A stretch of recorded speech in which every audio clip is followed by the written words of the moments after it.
मैंने अपने पिछले लेक्चर में माता का आंचल पाठ के कुछ प्रश्न के उत्तर बताए। अब मैं आपको इसके शेष प्रश्नों के उत्तर बताने जा रही हूँ।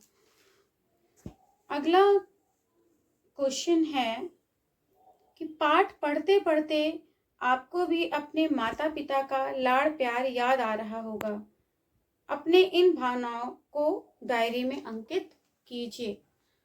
तो ये आपके लिए है कि आप सब अपने माता पिता के प्यार को याद करें, अपनी भावनाओं को बताएं कि माता पिता को लेकर आपके मन की कैसी भावना है, उसको आप अपने डायरी में लिखिए। अगला है, यहाँ माता पिता का बच्चे के प्रति जो वात्सल्य व्यक्त हुआ है अपने शब्दों में लिखिए। यहाँ कहने का मतलब है कि इस पाठ में, माता का आंचल पाठ में, भोलानाथ का अपने माता पिता के साथ जो वात्सल्य का मतलब होता है जो प्रेम बच्चों का माता पिता के साथ होता है, उसे वात्सल्य कहते हैं। वात्सल्य शब्द ही माता पिता के प्रेम से संबंधित है। तो भोलानाथ का अपने माता पिता के साथ जो प्रेम था उसे हमें बताना है। तो पूरी कहानी में ही हमने सुना, हमने पढ़ा, देखा भी कि भोलानाथ का अपने माता पिता के साथ असीम प्रेम था। असीम प्रेम का मतलब वो अपने माता पिता दोनों को ही बहुत प्यार करता था। पिताजी के साथ उसका ज्यादा लगाव था। पिताजी उसे अपने साथ हमेशा रखते थे, अपने साथ सुलाते थे, सुबह होकर के नहलाते थे। नहाने के बाद भोलानाथ के माथे पर त्रिपुंड बनाते थे, पूजा के लिए अपने साथ बैठाते थे, भोलानाथ को नदी की तरफ ले जाते थे। वहां से लौटते वक्त पेड़ों की डाली की टहनियों पर बैठाकर झूला झुलाते थे। भोलानाथ के साथ कुश्ती में जानबूझ करके हारने का नाटक किया करते थे। भोलानाथ के हर खेल में शामिल होते थे।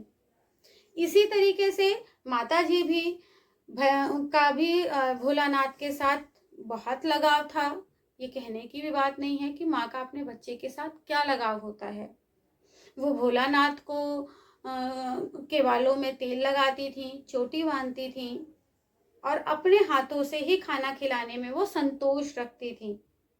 खाना खिलाने के लिए वो तरह तरह के तरीके अपनाती थी। हर कौर को चिड़ियों का नाम दे करके भोलानाथ को बहला फुसला करके खाना खिलाती थी। भोलानाथ भी जब सांप को देखता है तो वो उसी प्रेम और उसी सुरक्षा की भावना को लेकर के अपनी माँ के आंचल में छुप जाता है। तो ऐसे कई प्रसंग हैं जिससे भोलानाथ का अपने माता पिता से जो असीम प्रेम था वो प्रकट होता है। तो आप इस प्रश्न के उत्तर को समझ गए होंगे। अगला है, माता का आंचल शीर्षक की उपयुक्तता बताते हुए कोई अन्य शीर्षक बताइए। देखिए, शीर्षक की बात करें तो किसी भी कहानी का जो टाइटल होता है उसे शीर्षक कहते हैं। जिसको हम कहें कि पाठ का नाम, तो यहाँ पे हमें ये बताना है कि माता का आंचल जो शीर्षक है क्या वो उचित है। तो सबसे पहले हम ये जानेंगे कि शीर्षक होता कैसे है, शीर्षक का जो नाम है वो दिया कैसे जाता है।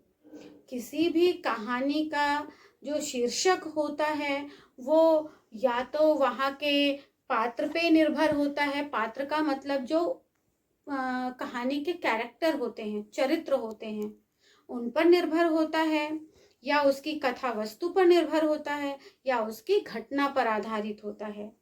तो हम ये देखेंगे कि माता का आंचल जो पाठ का शीर्षक है वो उचित है। तो सबसे पहले हम ये देखेंगे कि भोलानाथ का जो लगाव था वो अपने पिता से अधिक था। पिता के साथ भोलानाथ का समय अधिक से अधिक व्यतीत होता था। माता से उसका सिर्फ दूध पीने तक का नाता था। माता उसे अपने हाथों से खाना खिलाती थी, लेकिन अधिक समय भोलानाथ पिताजी के साथ व्यतीत करता था। लेकिन एक ऐसी घटना होती है कि जिस घटना में भोलानाथ अपने पिता से कहीं ज्यादा अपनी माता की जरूरत को महसूस करता है। वो घटना थी सांप के निकलने की। जब भोलानाथ सांप को देखता है तो वो अपने पिता के पास ना जाकर के माता की आंचल में छुप जाता है, जहां वो अपने आप को सुरक्षित महसूस करता है। तो इस पाठ का जो शीर्षक है माता का आंचल, वो पूरी तरीके से सार्थक है, यानी उचित है, क्योंकि माता के आंचल में ही वो अपने आप को सुरक्षित महसूस करता है। उसे लगता है कि इससे ज्यादा सेफ जगह, सुरक्षित जगह उसके लिए और कहीं नहीं है। तो इस माता का शीर्षक जो पाठ का जो शीर्षक है वो सांप की घटना पर आधारित है। तो हम ये कह सकते हैं कि इस पाठ का माता का आंचल शीर्षक जो है वो उचित है। अगला प्रश्न है, बच्चे माता पिता के प्रति अपने प्रेम को कैसे अभिव्यक्त करते हैं? तो यहाँ पे बात बच्चों की हो रही है। यहाँ पे हम बात भोलानाथ की करें या खुद बच्चों की बात करें, तो हर बच्चों के माता पिता का जो प्रेम होता है वो एक ही होता है, और हर बच्चों की जो आदत होती है अपने माँ बाप के साथ अपने प्रेम को अभिव्यक्त करने की, वो भी एक जैसी ही होती है। बच्चे तरह तरह के नखरे करते हैं, कुछ ऐसी शरारतें करते हैं, प्रेम भरी शरारतें करते हैं, माँ बाप से जानबूझ करके रूठ जाते हैं या फिर उनके गले से लिपट जाते हैं, माँ बाप के गोद में बैठ जाते हैं, उनसे रोने का अभिनय करते हैं, अपनी बात को मनवाने का प्रयत्न करते हैं।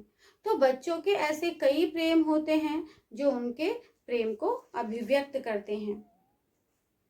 इस पाठ में बच्चों की जो दुनिया रची गई है वह आपके बचपन की दुनिया से किस तरह भिन्न है? देखिए, इसमें हमें बताना है कि जो 30 के दशक यानी भोलानाथ के समय की दुनिया है वो आज के बच्चों की दुनिया से किस तरीके से भिन्न है। सॉरी, मैंने उल्टा बोल दिया कि आज के बच्चों की दुनिया 30 के दशक की दुनिया से किस तरीके से भिन्न है। पहले तो मैं भोलानाथ की बात करूंगी कि भोलानाथ के समय का जो परिवेश था वो ग्रामीण पृष्ठभूमि का था, अभावों से भरा हुआ था। भोलानाथ अपने माता पिता के साथ खेलता था, माता पिता भी उसके साथ शामिल रहते थे, वो अपनी ज़रूरतों के हिसाब से अपनी खेल की सामग्री को उपलब्ध कर लेते थे। लेकिन आज का जो बचपन है कहीं ना कहीं इससे बिल्कुल भिन्न है। आज बच्चों के ऊपर कम उम्र में ही शिक्षा का बोझ पड़ चुका है कि बच्चे की उम्र 3 साल या 3.5 साल की होती है, तभी से ही वो स्कूल जाना शुरू कर देता है। माँ बाप के पास भी समय नहीं है, क्योंकि हर माँ बाप कहीं ना कहीं नौकरी पेशा है, जिससे वो अपने बच्चों को पूरी तरह से समय नहीं दे पाता। तो बच्चा भी अपने लिए कहीं ना कहीं किन्हीं चीज़ों पर निर्भर हो जाता है। खेलने के लिए वो वीडियो गेम, टीवी, मोबाइल, शतरंज, लूडो, इन पर आधारित हो जाता है। या फिर माँ बाप भी अपने बच्चों को कहानियां नहीं सुना पाते, तो जिसके लिए वो टीवी पे निर्भर हो जाते हैं। इस तरीके से कहीं ना कहीं 30 के दशक का जो परिवेश था और आज के बच्चों की जो दुनिया है वो पूरी तरीके से भिन्न है।